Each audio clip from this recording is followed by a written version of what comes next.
नमस्कार दोस्तों, आप सभी का study quiz with Nirmala YouTube channel पर स्वागत है। आज मैं आप सभी के लिए मौर्य काल से संबंधित इम्पोर्टेंट क्वेश्चन लेकर आई हूँ, जो कि सुभाष सर के नोट्स से निर्मित है। मौर्य काल ऐसा टॉपिक है जो प्रत्येक एग्ज़ाम में लगभग आता ही है। तो चलिए टाइम वेस्ट नहीं करते हैं और आज का पहला प्रश्न है, अशोक के स्तंभ अभिलेख लिखे गए हैं या लिखे हैं। अशोक के स्तंभ अभिलेख हैं केवल ब्राह्मी एवं खरोष्टी में, ब्राह्मी खरोष्टी एवं अरमाइक में, या फिर ब्राह्मी खरोष्टी अरमाइक एवं ग्रीक में। यहाँ पर स्तंभ अभिलेख पूछे गए हैं कि कौन सी लिपि में लिखे गए हैं। ये सभी लिपियाँ हैं। वैसे अशोक के जो स्तंभ अभिलेख है या कह सकते हैं अभिलेख है, वो सबसे ज़्यादा ब्राह्मी अभिलेख में लिखे गए हैं, ब्राह्मी लिपि में लिखे गए हैं। लेकिन इसका आंसर हो जाएगा ब्राह्मी एवं खरोष्टी। स्तंभ अभिलेख पूछा है इसलिए आंसर हो जाएगा ब्राह्मी एवं खरोष्टी। अगला प्रश्न है, प्राचीन भारत के संदर्भ में काशार्पण क्या था। प्राचीन भारत के संदर्भ में काशार्पण क्या था। ताम्रपद अभिलेख था, साधारणतः प्रचलित एक सिक्का था, सेलखड़ी मुद्राएं थी, या फिर मंदिरों की शिला भित्तियों पर उत्कीर्ण अभिलेख थे। तो काशार्पण क्या था। काशार्पण साधारणतः प्रचलित सिक्के थे। आंसर हो जाएगा 2। ये एक प्रकार से सिक्के थे या ये थे चांदी का एक सिक्का। काशार्पण चांदी के सिक्कों को कहा जाता था और चांदी के सिक्कों को धरण भी कहा जाता था। क्या कहा जाता था। धरण भी कहा जाता था और काशार्पण भी कहा जाता था। अगला प्रश्न है, अशोक की धम्म नीति का मूल मंत्र या सिद्धांत क्या था। अशोक की धम्म नीति का मूल मंत्र या सिद्धांत क्या था। आत्मनियंत्रण, दया, दान या संयम। क्या था। आंसर हो जाएगा आत्मनियंत्रण। 11वें शिलालेख में धम्म नीति की व्याख्या की गई है और इसका सिद्धांत जो था वो मेन था आत्मनियंत्रण। आंसर हो जाएगा इसका 1 आत्मनियंत्रण। अगला प्रश्न है, निम्नलिखित में से किसमें यह वर्णित है कि बिंदुसार की मृत्यु के बाद अशोक और इसके भाइयों में राजगद्दी के लिए संघर्ष हुआ, जिसमें कहा जाता है कि अशोक ने अपने अनेक भाइयों का वध कर दिया था। यह बात किस में कही गई है। तो ये बात जो है महावंश में कही गई है। आंसर हो जाएगा इसका 3 महावंश। ये बात महावंश के साथ साथ दीपवंश में भी कही गई है। यानी कि दीपवंश और महावंश में ये बात कही गई है कि अशोक ने अपने भाइयों को मार कर राजगद्दी हासिल की थी। अगला प्रश्न है, मौर्यकालीन मृत भांडों को क्या कहा जाता है। मौर्य काल में जो मृत भांड मिले हैं उन्हें क्या कहा गया है। चित्रित धूसर भांड, लाल पर काले रंग के भांड, उत्तरी काली पॉलिश वाले भांड, या फिर चित्रित भांड। तो इसका आंसर हो जाएगा उत्तरी काली पॉलिश वाले भांड मौर्यकालीन मृत भांडों को कहा गया है। आंसर है इसका 3। अगला प्रश्न है, निम्नलिखित में से किन राजाओं ने सौराष्ट्र अंचल में जल संसाधन व्यवस्था पर पर्याप्त ध्यान दिया है। सौराष्ट्र किसे कहा जाता था। गुजरात को कहा जाता था। वहाँ के अंचल में जल संसाधन व्यवस्था पर पर्याप्त ध्यान दिया है किसने। चंद्रगुप्त मौर्य ने, अशोक ने, रुद्रदामन ने, या फिर स्कंदगुप्त ने। आंसर है, नीचे के कूट से सही उत्तर निर्दिष्ट कीजिए। आंसर क्या होगा। 1 व 2, 3 व 4, 2, 3, 4, या फिर 1, 2, 3। तो इसका आंसर हो जाएगा 4, 1, 2, 3, 4। ये सभी चंद्रगुप्त मौर्य, अशोक, रुद्रदामन और स्कंदगुप्त, इन सभी ने जल संसाधन व्यवस्था पर ध्यान दिया है। अगला प्रश्न है, निम्नलिखित में से किसने यूनानी लेखकों को सेंड्रोकोटस का समीकरण चंद्रगुप्त मौर्य से किया। किसने यूनानी लेखकों के सेंड्रोकोटस का समीकरण चंद्रगुप्त मौर्य से किया है। जेम्स प्रिंसेप ने, अलेक्जेंडर कनिंघम ने, विलियम जोन्स ने, या फिर मैक्स मुलर ने। तो इसका आंसर हो जाएगा विलियम जोन्स ने। आंसर है इसका 3 विलियम जोन्स। अगला प्रश्न है, निम्नलिखित में से कौन अशोक का समकालीन नहीं था। कौन नहीं था। डायोडोटस, अंतियोकोस, अंतेकिन, या टोलेमी फिलाडेल्फस। तो इसका आंसर हो जाएगा 4 टोलेमी फिलाडेल्फस। ये बिंदुसार का समकालीन था, यानी कि मिस्र का शासक। कौन। Ptolemy Philadelphus. इसने डायोनियस राजदूत भेजा था कहाँ पर। बिंदुसार के दरबार में। अगला प्रश्न है, मौर्य काल में वाणिज्य अधीक्षक कहलाता था। मौर्य काल में वाणिज्य अधीक्षक क्या कहलाता था। शीताध्यक्ष कहलाता था, पोतावाध्यक्ष कहलाता था, शुल्काध्यक्ष कहलाता था, या फिर पण्याध्यक्ष कहलाता था। तो मौर्य काल में वाणिज्य अधीक्षक जो होता था वो कहलाता था पण्याध्यक्ष। आंसर हो जाएगा 4 इसका, पण्याध्यक्ष। अगला प्रश्न है, मौर्य काल में शिक्षा का सर्वाधिक प्रसिद्ध केंद्र था, क्या था? वैशाली, नालंदा, तक्षशिला फिर या उज्जैनी? तो इसका आंसर हो जाएगा प्रसिद्ध केंद्र था तक्षशिला, जो कि वर्तमान पाकिस्तान में है। अगला प्रश्न है, अशोक का कौन सा शिलालेख 5 यवन राज्यों में धर्म प्रचारकों को भेजने का वर्णन किया करता है? अशोक का कौन सा शिलालेख है जो 5 यवन राज्यों में धर्म प्रचारकों को भेजने का वर्णन करता है? आंसर क्या होगा इसका? 13वां शिलालेख। आंसर हो जाएगा 4, 13वां शिलालेख जो है 5 यवन राज्यों में धर्म प्रचारकों को भेजने का वर्णन करता है। अब वो 5 राज्य कौन कौन से हैं? मिस्र शासक टोलेमी, सीरिया शासक एंटियोकोसस द्वितीय, मकदूनिया के शासक एंटियोगोनस, सीरीन के हैं मगस और एपिरस के हैं अलेक्जेंडर। अगला प्रश्न देखिए, इसका आंसर था 13वां। अगला प्रश्न देखिए, किसे मिस्र के टोलेमी फिलाडेल्फस ने राजदूत के रूप में भारत भेजा था? मिस्र के टोलेमी फिलाडेल्फस ने राजदूत के रूप में किसे भेजा था, ये पूछना जाता है। डायोनिसियस, मेगास्थनीस, प्लिनी और पॉलीबियस? तो इसका आंसर हो जाएगा डायोनिसियस को भेजा था। किसके दरबार में? बिंदुसार के दरबार में भेजा था। अगला प्रश्न देखिए, मौर्य प्रशासन में सीता से तात्पर्य था, यानी कि सीता क्या है किस प्रशासन में? मौर्य प्रशासन में। बंजर भूमि है, राजकीय भूमि का राजस्व है, चुंगी है या फिर शिल्पकारों पर लगाया गया कर है? तो मौर्य प्रशासन में सीता से तात्पर्य है राजकीय भूमि का राजस्व। क्या आंसर हो जाएगा? आंसर हो जाएगा इसका 2, राजकीय भूमि का राजस्व। और इसके अध्यक्ष को कहा जाता था सीताध्यक्ष। सीता एक भूमि का राजस्व है और इसके अध्यक्ष को सीताध्यक्ष कहा जाता था। अगला प्रश्न देखिए, जिस राजा ने कलिंग नहर खुदवाई वह था? जिस राजा ने कलिंग नहर खुदवाई वह था। यहाँ पे राजा का नाम नहीं दिया गया, राजवंश दिया गया है। हर्यक राजवंश, शिशुनाग राजवंश, नंद राजवंश या फिर मौर्य राजवंश? तो इसका आंसर हो जाएगा नंद राजवंश, यानी आंसर है 3 नंद राजवंश का। और अधिकतर विद्वान कहते हैं कि महापद्मनंद के द्वारा यह नहर खुदवाई गई थी, लेकिन ये फिक्स है कि नंद राजवंश का कोई शासक था।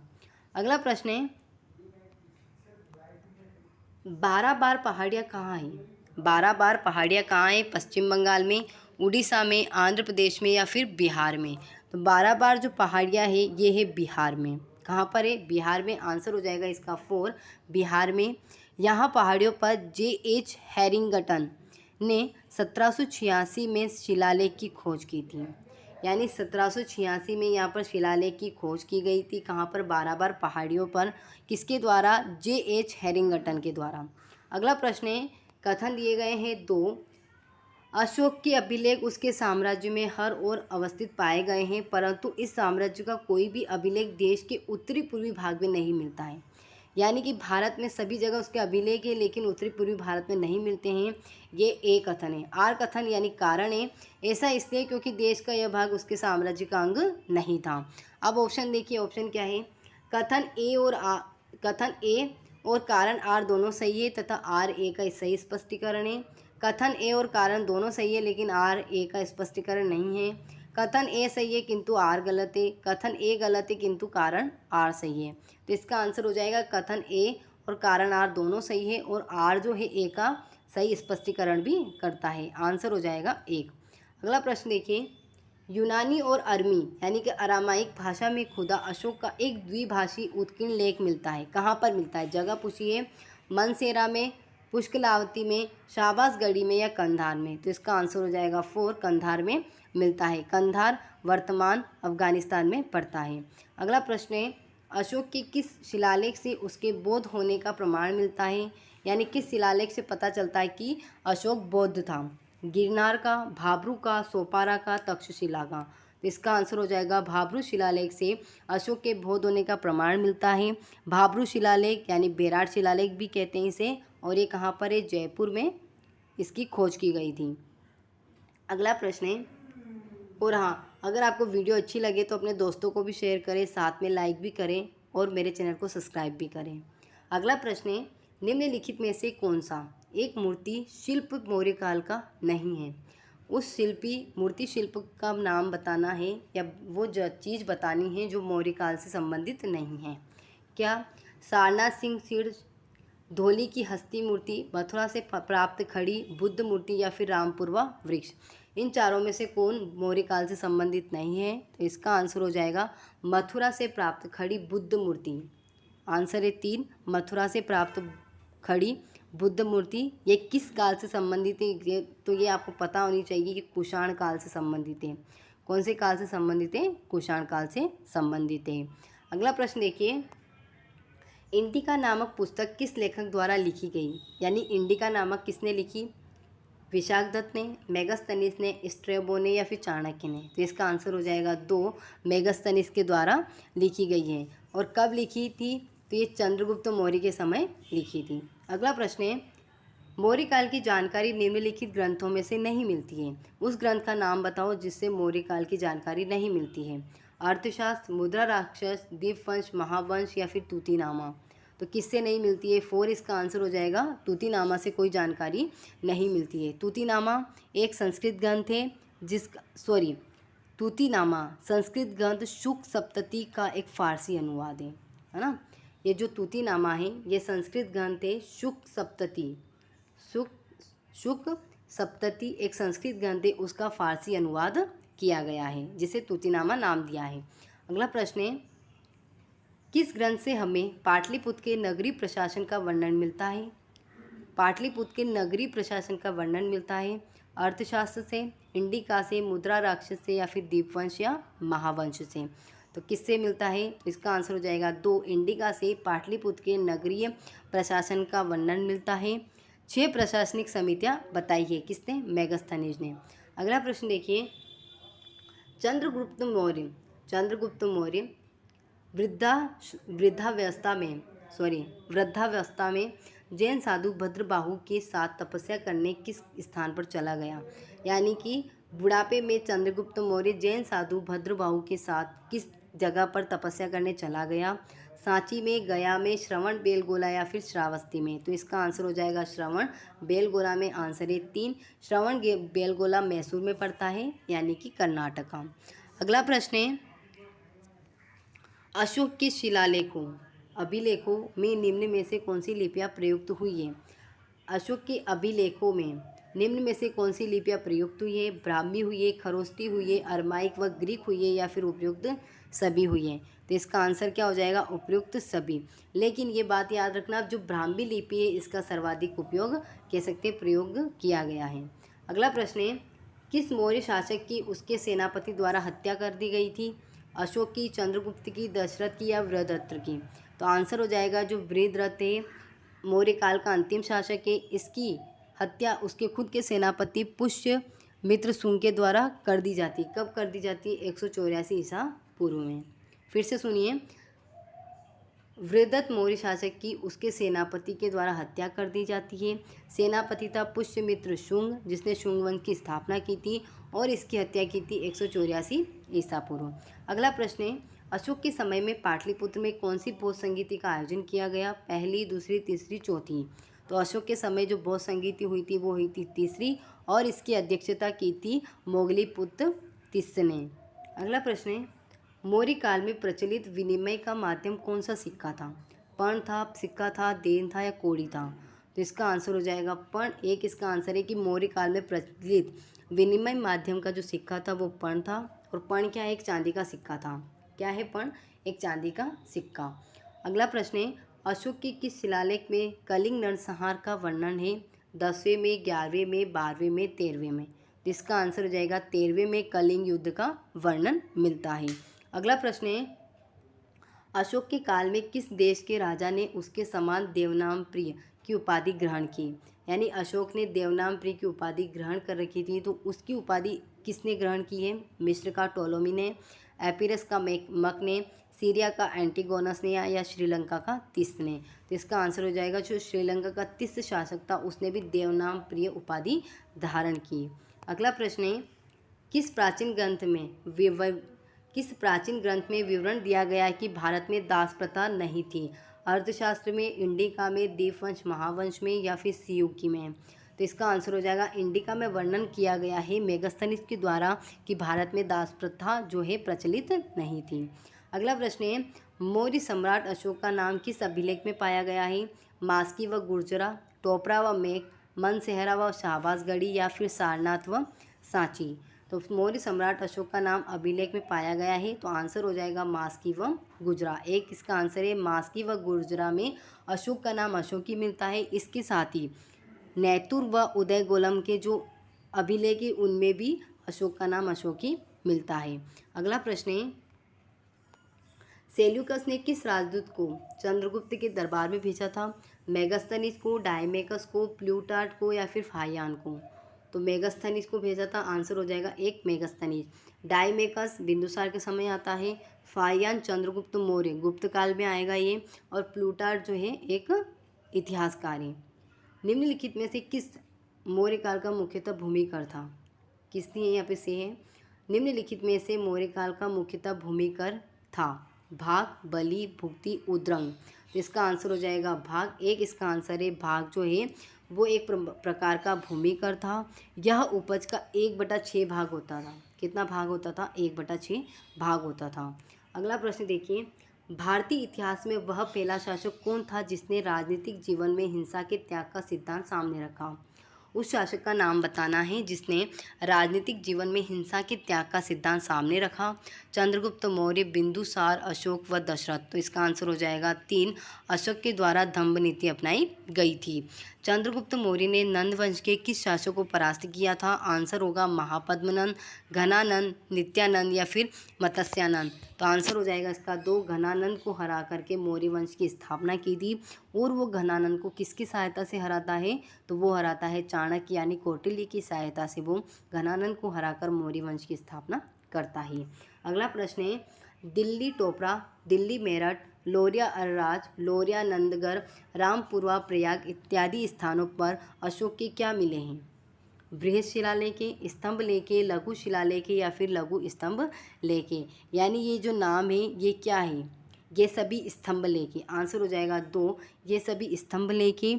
यह 7 है, यानी इन स्तंभ लेखों की संख्या 7 है, लेकिन ये 6 विभिन्न स्थानों से मिले हैं। स्तंभ लेख 7 है, लेकिन मिले कितनी जगहों से हैं? 6 जगह से।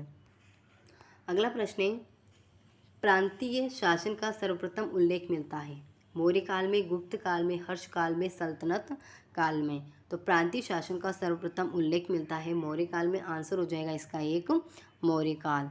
अगला प्रश्न है, कौटिल्य के अर्थशास्त्र का प्रमुख विषय क्या है? राजनीति है, अर्थशास्त्र है, इतिहास है या फिर भूगोल है? तो इसका आंसर हो जाएगा राजनीति, यानी कि कौटिल्य के अर्थशास्त्र का प्रमुख विषय क्या है? राजनीति है। इसके टोटल अध्याय वो है 15। कितने हो जाएंगे? 15। और प्रकरण 180। यानी कि कौटिल्य के अर्थशास्त्र का विषय राजनीति है, जिसके अध्याय 15 है और प्रकरण 180 है। अगला प्रश्न है, अगला प्रश्न देखिए, अशोक ने अपने राज्याभिषेक के 8वें वर्ष में किस राज्य पर आक्रमण किया जिसमें भयंकर नरसंहार हुआ? लुम्बिनी, उज्जैन, कलिंग, सारनाथ। अपने राज्याभिषेक के 8वें वर्ष तो कहाँ पर हुआ था? वो हुआ था कलिंग। आंसर हो जाएगा इसका 3 कलिंग पर। कब हुआ था? 261 ईसा पूर्व। 261 ईसा पूर्व कलिंग पर आक्रमण किया गया था। अगला प्रश्न है, सम्राट अशोक पर बौद्ध धर्म का प्रभाव डालने वाले व्यक्तियों में निम्नलिखित में से नहीं था? वो व्यक्ति कौन है जिसने अशोक पर बौद्ध धर्म का प्रभाव नहीं डाला है? निग्रोध, मोगलीपुत्तिस, उपगुप्त, फाहियान। तो इसका आंसर क्या हो जाएगा? इसका आंसर हो जाएगा फाहियान, क्योंकि फाहियान जो है एक चीनी यात्री था और किसके समय आता है? ये गुप्त काल में चंद्रगुप्त द्वितीय के समय आता है। अगला प्रश्न है, सर्वप्रथम किस सम्राट ने जियो और जीर्णोदो का पाठ पढ़ाया? किसने जियो और जीर्णोदो का पाठ पढ़ाया? अकबर ने, अशोक ने, समुद्रगुप्त ने, हर्ष ने? तो इसका आंसर हो जाएगा अशोक ने जियो और जीर्णोदो का पाठ पढ़ाया। अगला प्रश्न है दंभ नीति से, है ना। अगला प्रश्न है, अशोक के ज़्यादातर अभिलेख किस लिपि में लिखे गए हैं? तो ये मैंने बताया था किस लिपि में। आंसर हो जाएगा इसका 1 ब्राह्मी लिपि में। सुदर्शन झील का निर्माण किसके शासनकाल में करवाया गया? समुद्रगुप्त के, चंद्रगुप्त मौर्य के, अशोक के या फिर हर्ष के? तो जो सुदर्शन झील का निर्माण किसके शासनकाल में करवाया गया, तो आंसर हो जाएगा चंद्रगुप्त मौर्य के शासनकाल में करवाया गया। लेकिन किसने करवाया था, तो चंद्रगुप्त मौर्य का खुद जो राज्यपाल था पुष्यगुप्त वैश्य ने इसका निर्माण करवाया था। प्रश्न अच्छा है, बहुत ही अच्छा है कि सुदर्शन झील का निर्माण किसके द्वारा यानी किसके शासनकाल में करवाया गया, तो चंद्रगुप्त मौर्य के शासनकाल में। किसने करवाया, तो इसका खुद का राज्यपाल था कौन, पुष्यगुप्त वैश्य ने इसका निर्माण करवाया था। अगला प्रश्न है, अशोक के श्रीलंका में बौद्ध प्रचार हेतु किसको भेजा। अशोक ने श्रीलंका में बौद्ध प्रचार के लिए किसे भेजा था, महेंद्र व संघमित्रा को, महादेव को, मज्जनतिंग को या फिर सोन को। तो इसका आंसर हो जाएगा एक, महेंद्र व संघमित्रा को बौद्ध प्रचार के लिए श्रीलंका भेजा था। महेंद्र अशोक का पुत्र था, संघमित्रा अशोक की पुत्री थी, यानी कि अपने ही पुत्र पुत्री को इसने श्रीलंका में बौद्ध प्रचार के लिए भेजा था। अगला प्रश्न है, मौर्यकालीन मुद्राओं में से नहीं है, यानी मौर्यकालीन मुद्राओं में से कौन सी नहीं है, काशार्पण या पण, माशक, काकनी या रुपया। तो इसका आंसर हो जाएगा 4, रुपया। ये मौर्यकालीन मुद्राओं में से नहीं है, क्योंकि रुपया है जो है वो किसने चलाया था, शेरशाह सूरी के द्वारा चलाया गया था। मौर्य वंश की स्थापना किसने की थी, सिंपल सा क्वेश्चन है, चंद्रगुप्त मौर्य, श्रीगुप्त, अशोक या फिर समुद्रगुप्त। तो इसका आंसर हो जाएगा मौर्य वंश की स्थापना चंद्रगुप्त मौर्य के द्वारा कौटिल्य की सहायता से की जाती है। अगला प्रश्न है, चाणक्य की पुस्तक का नाम बताइए। बहुत ही सिंपल है, इंडिका, युद्ध नीति, मुद्रा राक्षस, अर्थशास्त्र। तो इसका आंसर हो जाएगा इंडिका, चाणक्य की पुस्तक का नाम है। अगला प्रश्न है, इतिहास में ऐसा पहला शासक जिसने अभिलेखों द्वारा जनता तक अपने संदेश पहुंचाने की कोशिश की। इतिहास का पहला शासक, चंद्रगुप्त मौर्य, अशोक, समुद्रगुप्त या हर्ष। तो इसका आंसर हो जाएगा अशोक, ऐसा शासक है जिसने अभिलेखों द्वारा जनता तक अपने संदेश पहुंचाने की कोशिश की है। अगला प्रश्न देखिए, सम्राट अशोक के ज़्यादातर अभिलेख किस भाषा में मिले हैं। सम्राट अशोक के ज़्यादातर अभिलेख किस भाषा में है, पाली में है, प्राकृत में है, खरोष्टी में है या फिर अरामाइक में है। तो आंसर हो जाएगा प्राकृत भाषा में सबसे ज़्यादा अभिलेख मिले हैं, प्राकृत भाषा। और लिपि कौन सी हो जाएगी, ब्राह्मी। अगर भाषा पूछता है ज़्यादातर अभिलेख किस भाषा में है तो प्राकृत होगा, अगर लिपि पूछता है तो कौन सी हो जाएगी, ब्राह्मी। अगला और आज का अंतिम प्रश्न है, सम्राट अशोक के शाहबाजगढ़ी व मनसेरा अभिलेख किस लिपि में है, प्राकृत में, खरोष्टी में, अरमाइक में या फिर यूनानी में। तो इसका आंसर हो जाएगा 2, खरोष्टी लिपि में शाहबाजगढ़ी व मनसेरा अभिलेख हैं। शाहबाजगढ़ी और मनसेरा दोनों ही पाकिस्तान में पड़ते हैं। ओके, तो फ्रेंड्स ये टोटल 50 प्रश्न थे जो कि बहुत बहुत बहुत ज़्यादा इम्पोर्टेंट है, इन्हें करिए और साथ ही मेरी वीडियो को सब्सक्राइब करें, लाइक करें और चैनल को शेयर ज़रूर करें। अपने दोस्तों को भी बताएं कि स्टडी क्विज विद निर्मला पर अच्छे क्वेश्चन लाए जा रहे हैं जो कि हमारी एग्ज़ाम के लिए हेल्पफुल है। Thank you.